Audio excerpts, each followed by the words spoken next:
Hey guys, so today we're going to be talking about the anatomy of a cowboy boot. I've been doing a little looking on YouTube, and I haven't really been able to find a video on the anatomy of a cowboy boot, so I thought I'd help you guys out and show you. So let's get into it. I'm just going to do a quick rundown of it.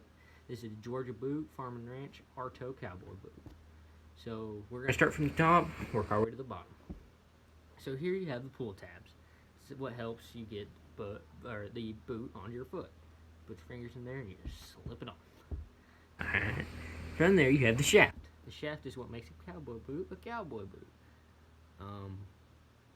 This is the shaft right here. And from the shaft you have the piping, which is from the top of the shaft down to the sole. And then from the piping you have the counter. This is the counter from here down to here. This is the counter. Now, when you're fitting a cowboy boot, you want there to be just a little bit of slippage. See, that's how much mine slips, just that much. You want it just a little bit, not too much, but just a little bit when you're fitting a cowboy boot. Next, you have the instep, which is right here. The instep is what keeps the boot on your foot and your foot in the boot. It's just what keeps your foot in the boot.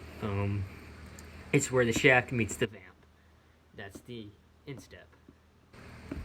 And then you have the vamp, which is right here. The vamp, it usually has stitching on it, but this time it doesn't. On this boot, it doesn't. This one it does. This one has stitching on the vamp, and this one has stitching on the vamp. So this one doesn't. And then from the vamp you have the toe box. And the toe box has many different shapes. This is the R toe. You get square toe, snip toe, J toe. That's just a few of them. There's a bunch of them. R toe is my favorite. It fits my foot perfectly. It just depends on what kind of foot you have. Just depends on what kind of toe shape you're going to use or your style or preference. And from the toe box, you go to the bottom, which is the heel. The heel, this is a 1-inch heel. I prefer the 1 inch. It's not too big, it's not too small, it's perfect. Then from the heel, you have the outsole. This is a rubber outsole. I like it because it gives a good grip. You have leather outsoles, and then you have leather outsoles. Leather outsoles, you tend to slip a lot, and personally, I don't like falling, so I use rubber outsoles.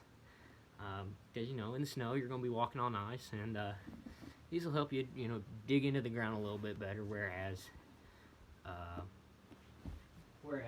leather outsoles, you'll walk in them, you're going to fall. So I personally like rubber outsoles. Just depends on where you live, what you like, And then from the outsole you have the welt. The welt is the very tip of the boot, bottom of the sole. I'm sorry. And then from that you have the inside of the boot. When you're looking for a cowboy boot, one of the main factors to look at. One of the main factors to look at is the insole. Okay.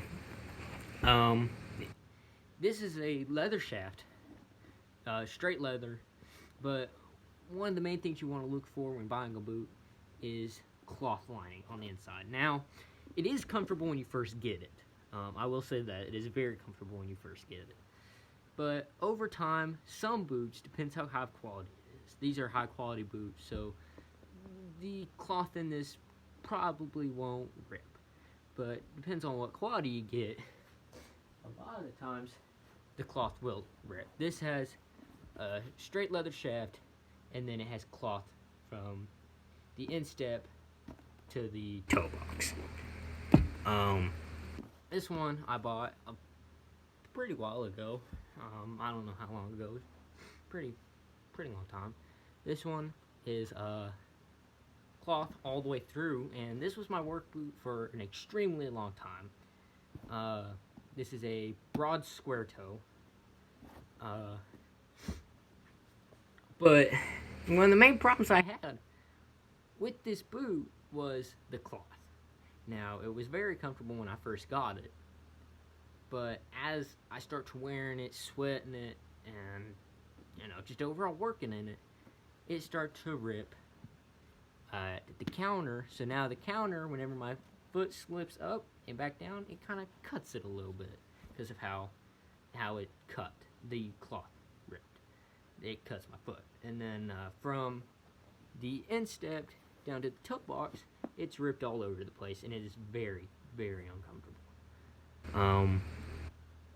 And that's one of the main problems about buying a cloth lined boot, is it rips and it becomes very, very uncomfortable. Yes, it does feel comfortable when you first buy it, but you will have problems down the road. And then, of course, on the inside of the boot, you have the insole. The insole. Okay, it's just a piece of foam or gel, whatever type of boot it is, what the boot makers decide to put in.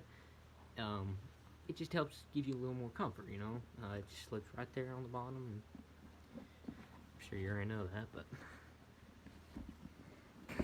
And then, yeah, I think I got it all. Thank y'all for watching. Y'all have a good day. Please subscribe.